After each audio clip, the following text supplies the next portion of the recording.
돌이킴은 내 혼자 결단해서 되는 것이 아닙니다. 돌이킴은 연대성이 느껴질 때 저절로 일어나는 것입니다. 내가 의지가 아무리 강해도 내 삶이 돌이켜지지 않습니다. 하나님이 나를 품으신 것이 느껴질 때, 그 하나님 안에서 내가 홀로가 아니고 사람뿐만이 아니라 하늘과 땅과 이 모든 것이 사실은 나와 하나였구나, 이것이 느껴질 때 삶은 저절로 새로워집니다. 오늘 본문은 결코 돌이켜지지 않는 종교인의 모습을 선명하게 보여주고 있습니다. 오늘 이야기를 나누기 위해서 기생충 이야기를 하겠습니다. 기생충 보신 분 한번 손 들어 보십시오. 내리세요.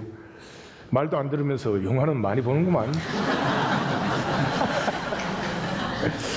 어쨌든 보신 분은 좀 도움이 되실 것 같은데, 기생충 이야기는 세 가정의 얘기예요. 기택의 가정은 4명 다 전원 백수 가정이에요. 부인이 충숙인데 이 해머 던지기 선수예요. 이거 굉장히 이제 상징적인데, 이 한국의 가난한 가정은 엄마들이 메인 볼스예요. 엄마들이 벌고 뭐 다 해요. 그 남자들이 좀 겉다리지. 그래서 마지막에 그 딸이 죽게 되는데, 그때도 뛰어나가서 이 보호하는 건 이제 아빠가 아니고 엄마예요. 기우가 아들인데 명문대 사수, 아직도 재수하고 있어요. 기정이가 딸인데 미대 지망생이에요. 이 집안은 전부 지망생들이야. 그 다음에 이제 박 사장네 가족이 나오는데, 이 박 사장은 IT의 CEO로 성공하신 분이고, 그 부인이 연교고, 그 딸이 다혜인데, 이 다혜가 이제 영어 과외 선생으로 들어오는 기우를 이제 좋아하게 되는 그런 것이 있고, 막내 아들이 다송인데, 다송이가 이제 트라우마가 있어요. 그래서 이 트라우마가 이 전체 스토리의 핵축이에요. 이걸 축으로 돌게 돼요. 그런데 존재하지는 것조차 몰랐던 이 건세 부부가 있어요. 이 건세는 그 박 사장 집에 박 사장네도 모르는 지하 방공호에 살고 있어요. 그 아내가 문광인데 10년 된 가정부인데, 이제 복숭아 알러지가 굉장해가지고 거기에 빌미가 돼서 이제 그 기택인의 가정 걸 이용해서 쫓아내는데 써요. 이 얘기는 이제 이렇게 시작됩니다. 기우의 친구 민혁이가, 이 친구는 명문대 다니고 있어요. 근데 유학을 가게 돼서 다혜 영어 과외 자리를 이제 기우에게 넘기게 됩니다. 기우는 뭐 재수하고 있으니까 가정교사 할 수가 없죠. 그러니까 재학 증명서를 위조를 해요. 그래가지고 이제 가정교사로 들어가게 되는데, 그 민혁이가 찾아왔을 때 수석을 선물로 줍니다. 그리고 할아버지가 이 수석이 재물운도 있고 학교운도 있다 그런다면서 주죠. 두말할 것도 없이 이 수석은 욕망을 상징합니다. 욕망을.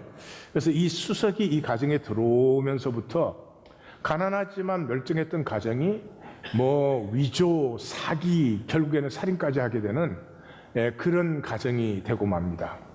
그래서 이 욕망이 바깥에서 들어와요. 욕망은 내게 아니에요. 하나님이 우리에게 욕망을 심은 적도 없어요. 우리 안에도 욕망이 있지만 그것은 이렇게 생명의 욕망입니다. 아름다운 욕망이고 하나 되고 싶어하는 그런 욕망이죠.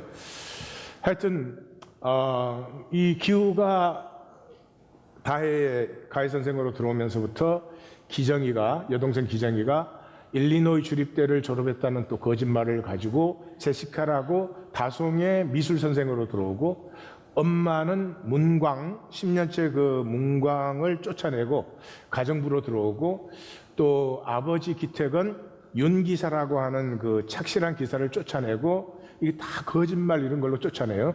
그래서 택시 기사가 그 집 자가용 기사가 됩니다. 그래서 내 가족이 완전히 이제 기생충처럼 들어오게 됐죠. 스토리는 이제 다송의 생일을 중심으로 돌아가요. 이 다송의 생일에는 트라우마가 있어요. 다송이가 자기 생일날 먹던 케이크가 생각이 나서 밤에 케이크 먹으러 나왔다가 그때 지하 방공호에서 올라온 근세와 마주쳐요. 그래서 얘가 너무 그 샤크를 받아가지고 이제 트라우마가 생겼다 그러는 건데, 사람이 사는 거는 다 놀라고 힘들고 아프고 그런 건데, 요즘 시대는 너무 이 사이칼러지를 이상하게 써가지고 무슨 트라우마가 있어서는 안 되는 것처럼, 우리는 트라우마를 뚫고 생명을 피우는 존재들이에요. 그게 안타까운 거지만, 하여튼 그래서 그 트라우마를 이제 없애기 위해서 용감해지라고 컵스카우트였는데, 이 다송이가 인디언을 그렇게 좋아해요. 근데 이 스토리에서 재밌는 거는 이 다송이가 모든 것을 아는 유일한 사람이에요. 그래가지고 기태기와 충수기와 그 제시카한테서 똑같은 냄새가 난다. 이제 그것도 다송이가 알아듣고, 그리고 그 인디언 그 복장을 하고 돌아다니면서 일기예보를 하는데, 오늘은 개였으나 내일은 비바람과 먹구름이 닥쳐오리라 막 이렇게 해요. 그게 사실 이 스토리 전체거든요. 오늘은 개였는데 이제 먹구름이 덮치고 있는 거죠. 그래서 그 다송이의 생일 때문에 온 식구가 캠핑을 떠났어요. 캠핑을 떠난 집에 이제 기태기네 네 가족이 주인처럼 돼가지고 수입 생수를 마시고 양주를 마시고 욕조에서 TV를 바라보고 그래요. 이때 이제 착각이 생겨요. 우리도 될 것 같다. 이 세상에 모두가 그걸로 살아 될 것 같다. 돈만 조금 더 벌면, 조금 뭐 더 어떻게 하면 될 것 같다. 안 돼요. 왜냐하면 사람은 그게 되는 게 아니거든요. 그래서 실제로 기후가 그런 말을 해요. 다혜가 자기를 좋아하니까 자기가 이 집 사위가 되면 자기들도 이렇게 될 거라고. 그러는데 난데없이 문광, 그 쫓겨난 가정부가 그 밤중에 찾아옵니다. 찾아온 이유는 그 집에 그 숨겨진 방공호, 박사장내도 있는 줄 모르는 방공호에 남편 근세가 들어있어요. 그 쫓겨났으니까 아무도 밥을 못 주잖아요. 그래가지고 걱정이 돼서 와서 그 충숙과 이제 그 문광이가 같이 지하 방공호를 갔더니 근세가 거기에 있어요. 그때 이제 그 찾아온 문광이가 호소를 합니다. 우리 다 불쌍한 사람들 아니냐. 그러니까 일주일에 한 번씩만 우리 남편에게 밥을 좀 넣어달라 그래요. 근데 그걸 거절해요. 그 세상은 참 이상해요. 가난한 사람이 가난한 사람을 멸시할 것 같아요. 부자가 가난한 사람을 멸시할 것 같아요. 가난한 사람이 가난한 사람 멸시해요. 그 참 신기합니다. 공부한 사람은 다른 사람이 학력이 있는지 없는지 그런데 신경 안 써요. 그런데 자기 학력에 컴플렉스가 있는 사람은 뭐 그게 막 절대화가 돼요. 그게 세상이에요. 참 신기하죠. 불쌍해서 서로 손을 잡아줘야 될 사람들끼리 거절할 뿐만 아니라 서로 죽이게 돼요. 그래서 두 사람이 내려가서 건세를 만나고 있는 동안 이 가족들은 무슨 일인가 싶어가지고 기태기하고 기호하고 기정이는 계단 내에 딱 숨어서 이렇게 보다가 서로 미는 바람에 굴러 떨어져요. 굴러 떨어지는 바람에 그 자리에서 자기들도 모르게 아빠, 엄마 막 이런 소리가 나와가지고 문광이한테 이것들이 한 가족이구나 하는 게 탄로가 나요. 그래서 그렇게 하는 장면을 건세가 이게 그 핸드폰으로 찍었어요. 그래서 이거 이제 박 사장에게만 보내면 얘네들은 끝장나는 거죠. 그래가지고 졸지에 하스티지가 되어 있다가 막 이제 어떻게 싸워가지고 다시 그 문광과 건세를 제압해가지고 지하방공으로 집어 넣고 이러는 과정에 갑자기 전화가 왔어요. 연교한테, 그 박 사장 부인한테서. 폭우 때문에 캠핑이 취소돼가지고 집으로 돌아가는데 8분 후에 도착하니까 짜파구리를 만들어 달라 그러는 거예요. 짜파구리는 짜파하고 구리예요. 그래가지고 이제 집에 도착해가지고 다송이는 마당에다가 이제 텐트를 치고 뭐 이게 미제 텐트에서 물이 안 샌다 그러는데 내가 미제 텐트에 자도 물이 새던데. 네. 그래서 이제 기택의 세 식구는 그 집에 있어서는 안 되잖아요. 그러니까 이제 가정부인 엄마만 남겨두고 세 식구가 이제 탈출을 해요. 그 폭우 속에서. 이 탈출을 해가지고 그 언덕 위에 있는 저택에서부터 자기네 반지하까지 그 내려가는 장면은 정말 상징적으로 잘 표현했어요. 내려가고 또 내려가고 더 내려가가지고 그 이제 반지하, 침수된 반지하에 도착을 하게 됩니다. 근데 그 마을에 들어갔을 때도 어떤 사람이 자전거를 빼려고 그러는데 좀 도와달라고 그래요. 근데 그걸 거절을 해요. 가난한 사람이 가난한 사람을 더 의심해요. 가난한 사람이 가난한 사람을 더 경계해요. 그게 우리 사회의 진실이에요. 왜 그런 줄 아세요? 단절되어 있기 때문에.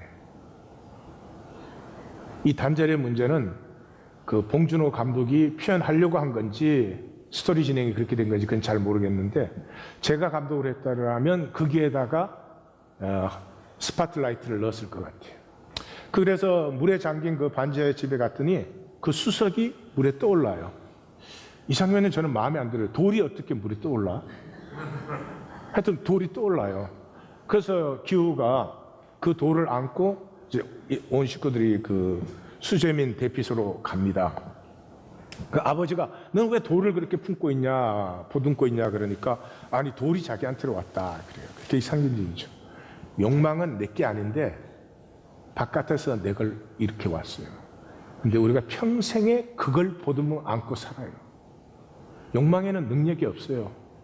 욕망은 이루어지지 않습니다. 이루어질 수도 있어요, 형식적으로. 이루어졌을 때 알아요. 이게 내가 원했던 게 아니라는 사실을. 사람은 욕망으로 살면 결국은 자기가 자기를 배신하고 버리게 돼 있어요. 그래서 이제 생일 캠핑이 무산됐으니까 집에서 생일 파티를 이제 그날 해주기로 했어요. 그래가지고 이제 다들 불렀죠. 다들 불렀는데 이때 기우가 그 수석을 들고 옵니다. 왜냐 그러면 지하 방공호에 있는 근세와 문광희는 자기들의 길에 위협이에요. 얘들이 언제든지 나타나면 자기들의 정체가 다 뽀록이 나고 다 모든 게 무너지는 거예요. 그래서 그 수석을 들고 이제 지하 방공호로 내려가요. 죽일 생각이었는지 모르겠어요. 근데 오히려 그 지하 계단을 내려가다가 수석을 떨어뜨려 가지고 수석이 굴러가고 오히려 그 수석을 건세가 주어가지고 기우를 머리를 쳐가지고 기우가 쓰러져요. 그래서 기우를 거기다 묶어놨는데 이제 뭐 제대로 안 묶어 놓으니까 이게 기우가 탈출을 해서 위로 올라오는데 그 올라오다 그 건세가 들고 있는 수석에 안 보신 분들은 누가 누군지 헷갈릴 거예요. 그저 성경이나 영화나 우리는 항상 헷갈려. 베드로가 바울인지 바울이 베드로인지.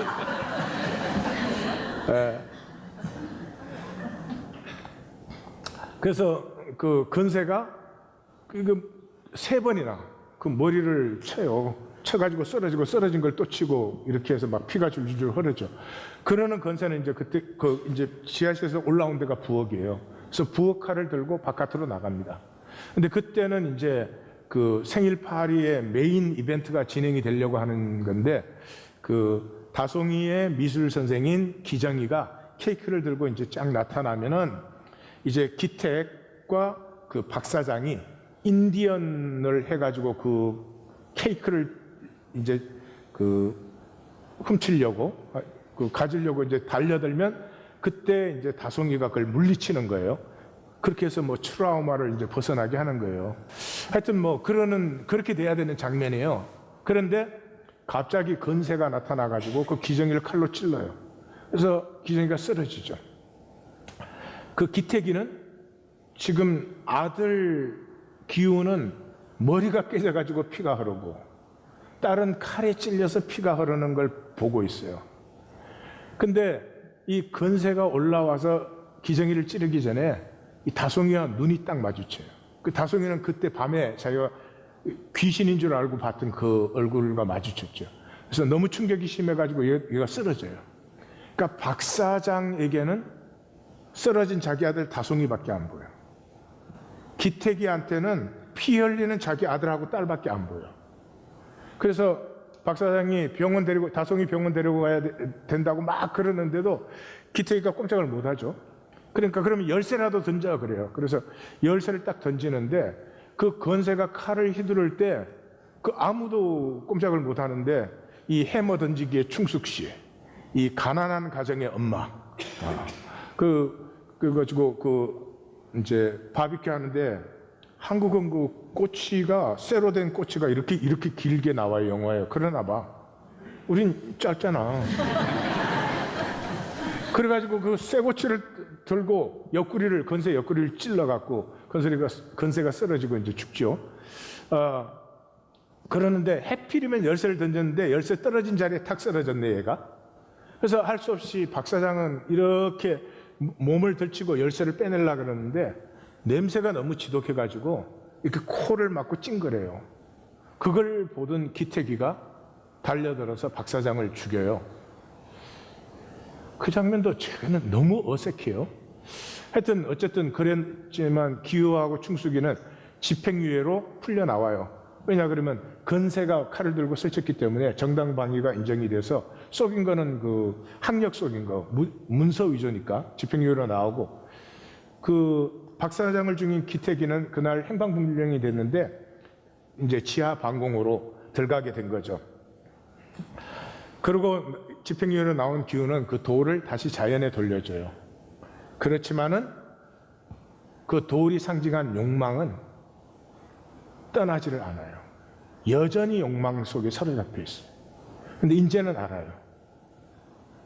전혀 무기력하다는 것을. 내 욕망은 결국은 이루어지지 않는다는 것을. 우리 다 알아요. 근데 왜 욕망을 끝까지 붙들고 사는지, 이게 질문이에요. 욕망을 내려놓으면 훨씬 복되어지는데, 훨씬 자유하고 내 안에 있는 내가 진정으로 원하는 그것을 살기 시작하면 그것은 에너지 자체이기 때문에 그것은 반드시 이루어져요. 이루어지지 않아도 그 과정 속에서 기쁨을 누리고 보람을 누리게 되는데, 이 바깥에서 들어온 가짜, 마귀가 주는 욕망을 딱 집어넣어서 그걸로 생명을 억누르고 살아요. 끝까지 돌이키지 않아요. 그래서 상당히 현대의 삶은 잘 표현한 작품입니다. 잘 표현한 작품이에요. 칸과 아카데미에서 상을 받을 만해요. 그리고 한국 작품이라는 것이 자랑스럽기도 하고 기쁜데, 이게 또 평가가 또 일부에서는 이게 좌빨 계급투쟁 영화다 뭐 그래. 좌빨이 뭔 줄 아세요? 여러분들 잘 모르시죠? 좌익 빨갱이다 그런 거예요. 그러니까 저런 말 쓰는 사람은 상대하지 마세요. 예. 사람을 상대하지 않고 사람을 항상 이렇게 박스에 넣는 사람은 아주 안 좋은 사람이에요. 이렇게 무슨 뭐 보수 꼴통이다. 예. 사람을 보면 그 사람을 보면 되잖아요. 그게 귀중한 거잖아요. 근데 저 사람은 성공한 사람이에요. 이 사람은 가난한 사람이에요. 아주 천박한 것이에요. 예. 귀하다는 것은 다른 게 아니에요. 누구를 보든지 인격을, 그 사람의 사람됨을, 사람의 귀함을 보는 거예요. 이 얘기는 처절한 절망의 스토리예요. 저는 뭐 몰랐죠. 봉준호 감독이 뭐 설국열차 뭐 이런 거 했다 그러더라고요. 근데 그 설국열차도 전부가 그 절망의 스토리잖아요. 끝에 가서 보면은 아무것도 바꿀 수 있는 게 없어요. 그렇게 처절한 투정을 했음에도 불구하고. 그게 이제 봉준호 감독의 그런 것 같고, 하여튼 이런 사회적, 이 구조적 절망, 이런 것을 표현하는 데는 이 사람이 뭔가를 가지고 있는 건 분명해요. 그 박 사장 집에서 막 그 화합한 잔치를 벌리다가 그 오물이 넘치는 반지하로 내려가는 장면. 그 다음에 제일 마지막에 이제 그 기태기가 그 지하방공호에 숨었는데 기우가 이제 얘기를 하죠. 물론 통하지 않죠. 얘기를 하는데 아빠 계획이 있어요. 그 계획이 뭐예요? 내가 돈을 벌어서 이 집을 살게요. 그때 아빠는 걸어 나오세요 이래요. 근데 우리 모두가 알고 기우도 알아요. 자기 평생에 그 집을 살 수 있는 돈을 벌 수가 없어요. 그 봉준호 감독 말로는 그렇게 벌려면 500년 벌어야 된다 그래요. 그 절망을 표현하는 거예요. 절망을. 그리고 저는 그것보다도 이 퇴행된 인간, 그게 너무, 이게 봉 감독의 의도 있었던 건지는 모르지만 생전이 절대화되었어요. 그 위조하고 거짓말하고 심지어 나중에 살인까지 하고 그 복숭아 알러레기를 이용해서 결핵 환자로 만들어서 내쫓아내고, 그런 것에 눈꼽만큼에도 미안함이 없어요. 돌이킴이 없어요. 회개가 없어요. 종교 얘기를 하는 게 아니에요. 인간은 미안하게 돼 있어요. 나 때문에 피해를 받는 사람이 생기면. 인간은 내가 나쁜 짓을 하면요, 아프게 되어 있어요. 그런데 이 영화에서는 전부 뭘로 정당화된 줄 아세요? 먹고 살려다 보니 그렇게 되었대요. 이게 말이 됩니까? 먹고 사는 게 그렇게 중요해요, 인간이? 그러니까 여유가 생기면 그냥 장면은 항상 건하게 마시고 삼겹살 먹고. 이 교회도 삼겹살 먹는 사람 있다 그러더라고요. 결국 한마디로 이 영화는 우리의 삶이 절대 생존의 삶이고, 이 절대 생존의 주체가 핵가족이에요. 핵가족밖에 없어요. 핵가족에서 한 발만 넘어서면 남이에요, 남. 아무리 불쌍하고 아파도 손을 내밀지도 않고 내민 손을 잡아주지도 않아요. 참 불쌍한 거죠. 그 자체가 가난이에요. 핵가족 외에 다 남이에요? 그건 평생 가난한 거예요. 왜요? 재물이든 뭐든지 통해야 되는 거거든요. 통해야. 근데 자기 스스로 자기는 딱 막혀 있어요. 가난을 벗어날 수가 없죠. 가난은 욕심으로 벗어나는 게 아니고요. 자연스러우면 가난할 수 없어요. 하나님 세상을 그렇게 만들지 않으셨기 때문에. 제 생각에 이 영화는 흥행에 성공했어요, 분명히. 그리고 때도 잘 만났어요. LA 타임스가 제일 잘 표현했는데, LA 타임스의 그 타이틀이 이렇게 되어 있어요. The Oscar need a parasite more than the parasite need a Oscar. 이 오스카가 2년째 화이트 오스카라고 계속 막 이렇게 비판을 받고 있었기 때문에 올해는 마이너리티에서 뭔가를 했어야 돼요. 그래서 그 때도 잘 만났고, 본 감독이 자기가 감독으로서 하여튼 열심히 그렇게 했기 때문에 그러한 시간이 잘 맞아 떨어졌다 하는 그런 생각도 합니다. 뭐 제가 판단할 얘기는 아니지만, 그렇지만 클래식은 되지 못할 것이다. 이 영화는 클래식은 될 수가 없다. 뭐 우리가 알잖아요. 오스카는 뭐 벤허, 그 Gone with the Wind, 바람과 함께 사라지다, Ordinary People, Beautiful Mind, Hurt Locker, 그런 영화들이에요. 그 영화들은 저는 영화를 뭐 많이 보는 편은 아니지만 영화를 딱 봤을 때 나를 멈추게 합니다. 살아오던 삶이 그 자리에 딱 멈춰요. 그리고 나도 모르게 돌아봐줘요. 나는 어떻게 살아왔나. 아름다움은요, 우리를 멈추게 하는 거예요. 아름다우면 사람은 멈추게 되어 있어요. 근데 이 영화가 나를 멈추었나? 멈추지 않은 것 같아요. 왜 돌이 떠올랐나? 이것 때문에. 돌이 어떻게 물에서 떠올라요?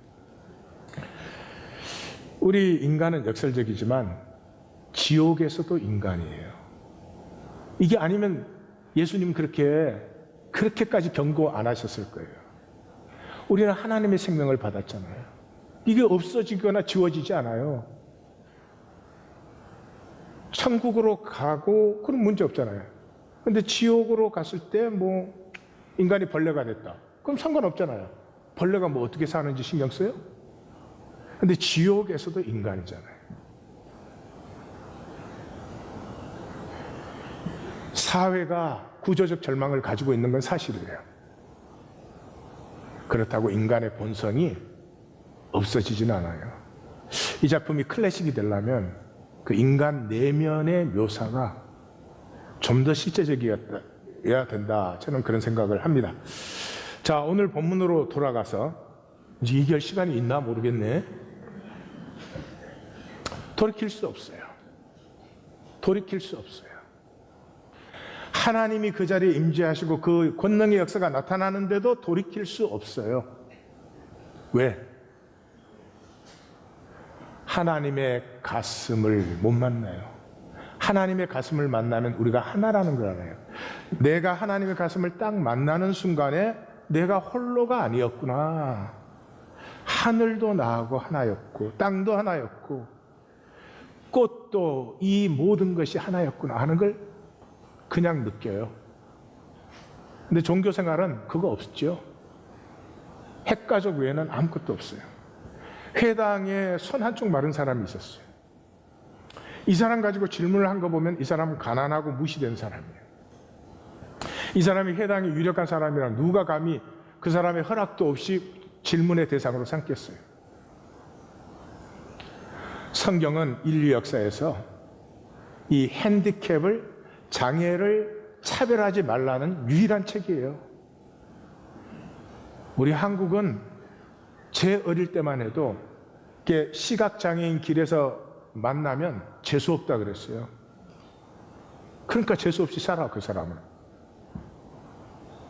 그 시각장애인이 오면 걱정되고 피해주고 그래야 되잖아요. 그게 사람의 마음이죠. 근데 그 사람을 놓고 예수를 고발하려고 안식일에 병 고치는 것이 옳으냐 이렇게 질문을 했어요. 그러니까 마음도 잘못됐어요. 고발하려고. 질문도 잘못됐어요. 그러니까 예수님이 사실은 상대를 안 해요. 상대를 해야 소용이 없죠. 그래서 예수님이 답변을 하는 게 아니라 그러한 말을 하는 사람 앞에 하나님의 가슴을 보여주고 있어요. 양 한 마리 가진 사람인데 그 양이 구덩이에 빠지면 끌어내지 않겠느냐. 안식일이든 무슨 날이든.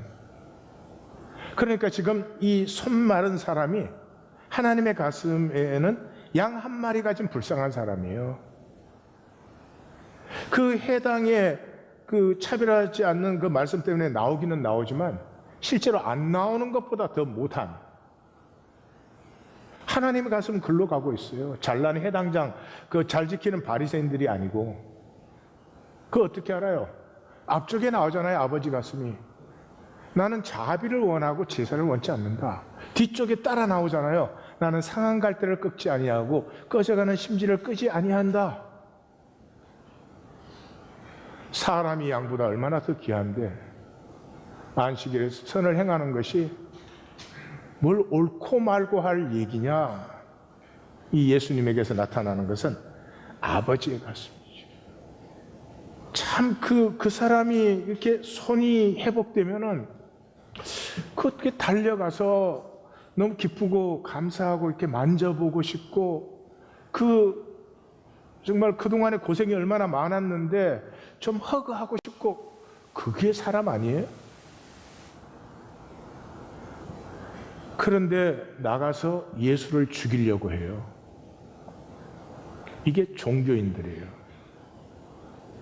종교인은 하나님을 단절된 자기의 울타리로 삼은 사람들이에요. 그래서 인류 역사에는 종교 전쟁이 가장 참혹하고 종교 전쟁이 끊이지 않아요. 지금도 종교 전쟁하고 있잖아요. 안식일의 해석은 언제나 다양했어요.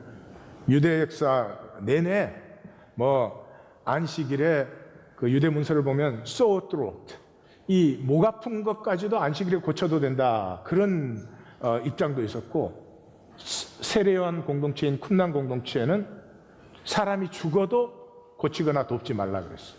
그럼 그것도 이해가 가죠. 사람은 죽어요. 우린 다 죽어요. 조금 더 있다 죽는 게 복인 것은 우리는 몰라요.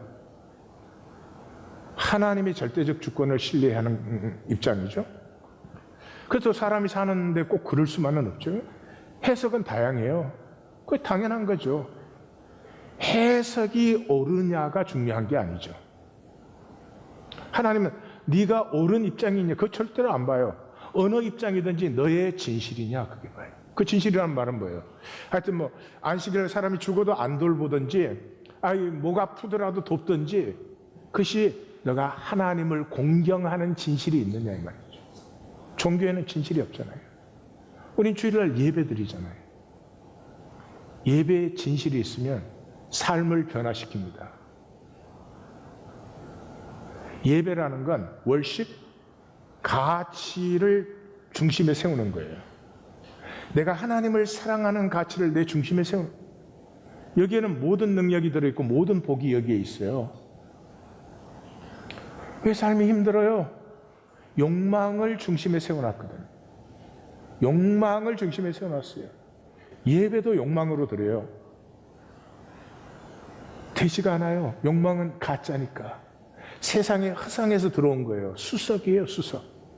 이거 가지고는 사람 죽이는 데나 쓰지 살리는데 쓰지를 못해요. 그 종교는 왜 죽이려고 할까? 예수님만 그런 입장도 아니었고, 그런데 왜 죽이려고 하죠? 해석 때문이 아니죠. 권능이 없으니까. 자기는 권능이 없는데 예수님은 권능이 있었잖아요. 그러니까 위협으로 느끼죠. 아직까지 십자가 전까지는 수많은 사람들이 따르잖아요. 그러니까 이게 위험으로 느껴져요. 왜 위협과 위험으로 느껴져요? 종교인의 중심은 두려움이에요. 두려움. 그래서 맨날 거짓말해 주는 거예요. 죽으면 천당 간다고. 아니요. 살아있는 동안 내 실제가 아닌 것은 죽어도 내 실제가 아니에요.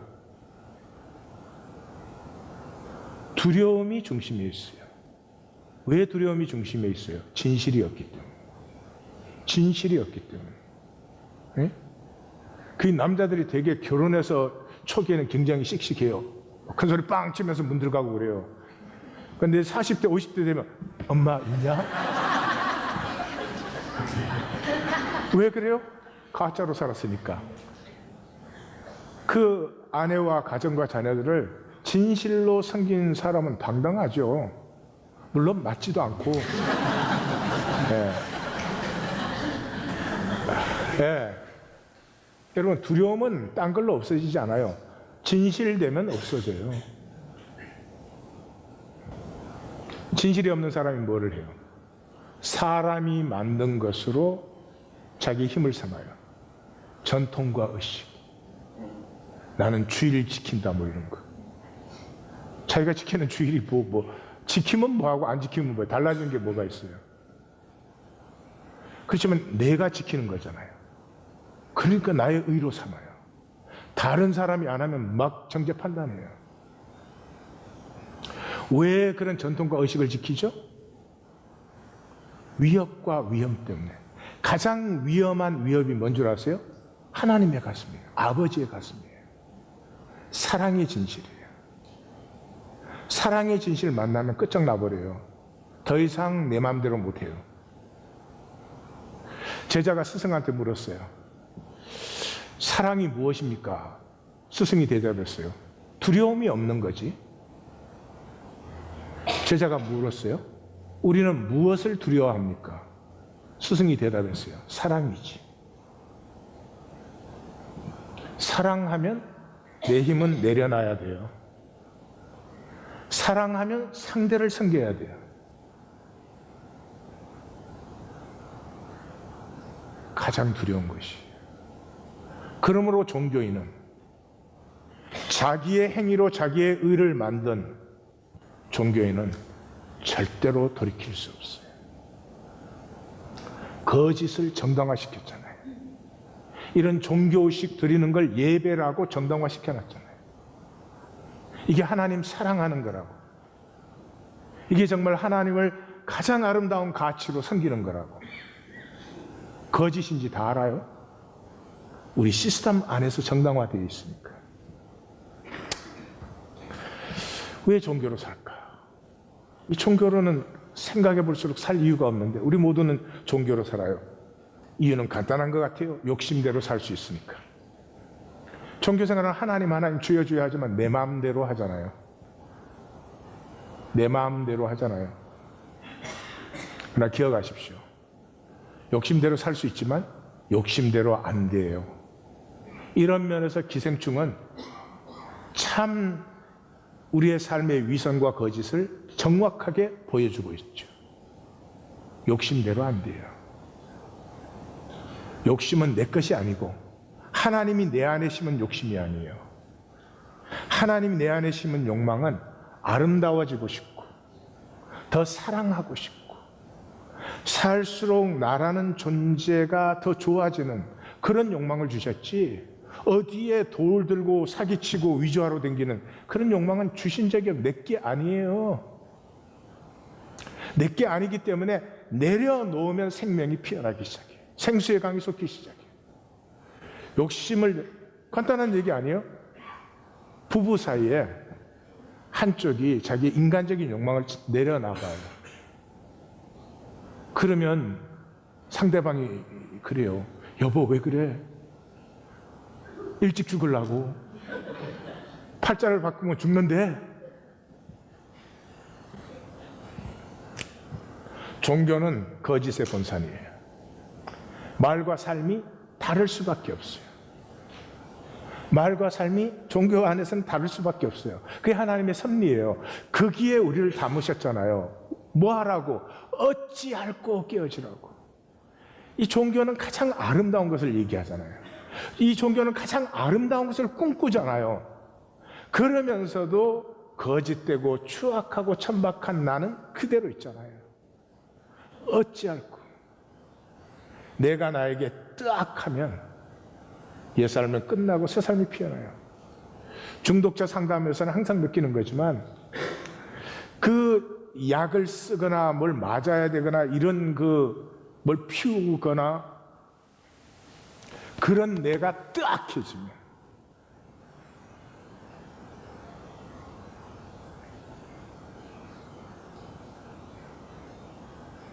그러면 누가 옆에서 뭐라고 하지 않아도 돼요. 삶은 달라져 버리기 시작해요. 탕자의 비유에서 내가 하늘과 아버지께 죄를 지었사오니 내 죄를 만나는 거예요. 죄책감이 아니에요. 이 종교는 죄책감을 주잖아요. 죄책감이 있는 사람 가리기에 바빠요.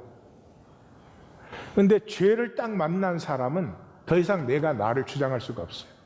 내가 의가 없다. 나 이렇게 거짓인가? 내 이렇게 가짠가? 내 생각이 얼마나 더럽고 악하고 얼마나 인색하고 풍꾼의 하나로 내가 주장할 내가 없어져 버리죠. 거기에서 내가 피어나죠. 하나님이 창조한 내가 복이 여호와 이래로 끌려오기 시작하죠. 에고는 자극 중독이잖아요. 자극이 있어야 되잖아요. 에? 10불짜리 먹었어. 근데 또 10불짜리 먹으면 자극이 없잖아요. 12불짜리 먹어야 돼. 뭐 그런 거죠. 삼겹살 갖고 안 돼.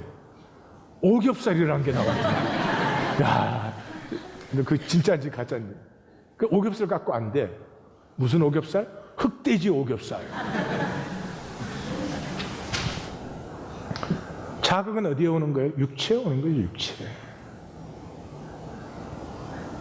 우리는 몸으로 모든 것을 하지만 마음이 느껴야 돼요. 이 감정과 느낌의 차이를 제가 한번 이제 본문에서 나오는 자리에서 해드릴 텐데, 감정에 쏘으면 우리 삶을 멸망을 해요. 그러나 존재의 느낌은 있어야 돼요. 근데 육체로는 느낌을 못 느껴요. 내 영이 느껴요. 그건 감정이 아니에요. 감정은 필요한 거예요. 내가 누군지를 보여주는 거기 때문에. 내가 얼마나 악한지, 내 중심적인지 이걸 감정이 보여줘요. 잘하라고 주신 거예요. 감정을 넘어서서 이제 오늘 그 얘기하는 게 아니지. 갈라디아서 2장 20절을 보세요. 내가 그리스도와 함께 십자가에 못 박혔다. 먼저 십자가에 못 박혀야 돼요. 뭐가 내 욕망이. 그러면 내가 육체 가운데 살아요. 그럼 그때 알죠? 육체가 내가 아니라는 것을. 내가 육체 안에 사는 거지. 그럼 육체를 다스릴 수가 있죠. 내가 육체 안에 살기 시작하면 내가 상황으로 사는 게 아니라 믿음으로 살아요. 한 번은 목회 기도하다가 굉장히 슬펐습니다. 근데 슬펐는데 회개했어요. 제가 하도 믿음이 없으니까 우리 성도님들이 100만 불은 참 사모하고 구할 것 같아요. 100만 불. 요즘 100만 불은 아무것도 아닌데. 그런데 거듭남은 사모하고 구하지를 않아요.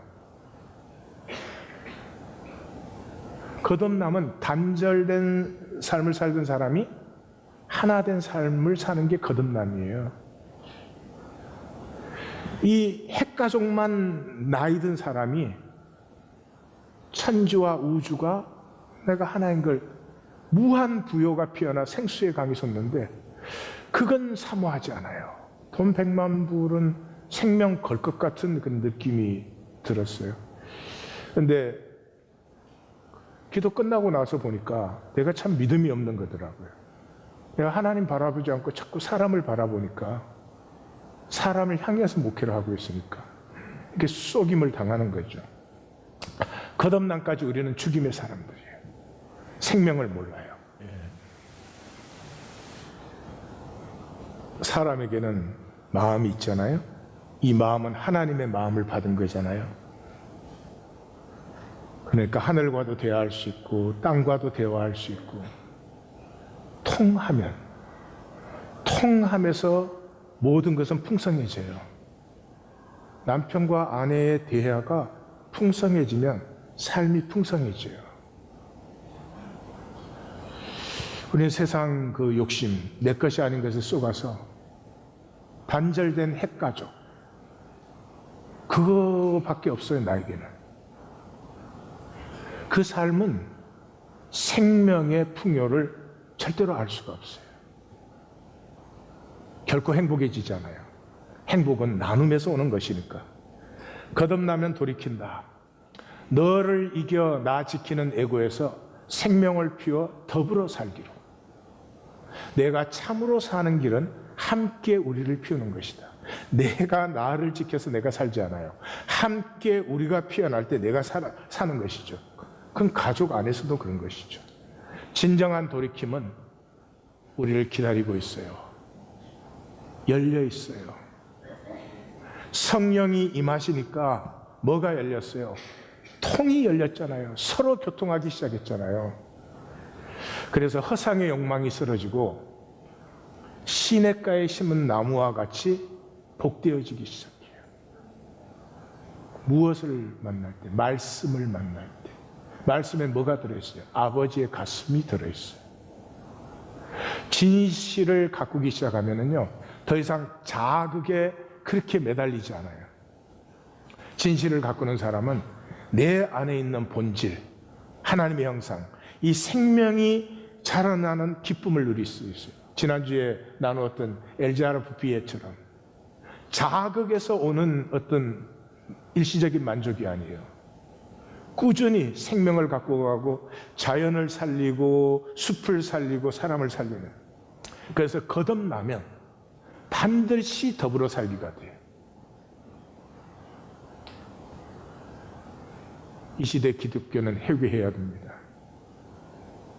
핵가족을 절도화시켜 놓고 무슨 거듭남이에요? 통의 부요가 피어나게 돼 있어요. 부요하지 않은데 자꾸 거듭났다고, 하나님 믿는다고 거짓말 해주면 안 되죠. 더불어 살기 위해서 통의 부요가 피어나면 품음이 생겨요. 아픈 사람을 보면, 가난한 사람을 보면, 가난한 사람이 가난한 사람을 오히려 정죄하는 이런 이상한 욕망에 사로잡힌 이 플라스틱 같은 삶에서 품는 생명의 역사가 일어나죠. 에고를 없앨 수는 없어요. 육체에 있는 동안에. 잠옷을 입듯이 여유를 두세요. 에고의 술수는 강박이에요. 돈이 없으면 죽는 것 같아. 안 죽어. 에고는 아무것도 아닌 걸 강박적으로 만들어요. 예. 뭐 나는 조금 더 불편해서는 안 돼. 나는 조금 더 아파서는 안 돼. 나는 조금 더 힘들어서는 안 돼. 모두가 나를 좋아한다고 해야 되고 예. 강박인데 심호흡 한 번에 사라지는 거예요. 썩지 마십시오. 복 중의 복은 예수를 믿는 것입니다. 아멘. 죽음을 이긴 삶을 만나면서부터 현세의 허상을 넘어서 영원을 가꾸어요. 영원에 품지 못할 것이 없죠. 그러므로 영혼을 가꾸는 사람은 하늘도 땅도 바다도 자연도 이웃도 누구도 점점 내 가슴에 품으면서 그 넓어지는 통 속에서 풍성해지는, 내가 온 것은 양으로 생명을 얻고 더 풍성하게 하려는 것이라, 이 약속을 누리는 자들이 됩니다. 날마다 신비로워집니다.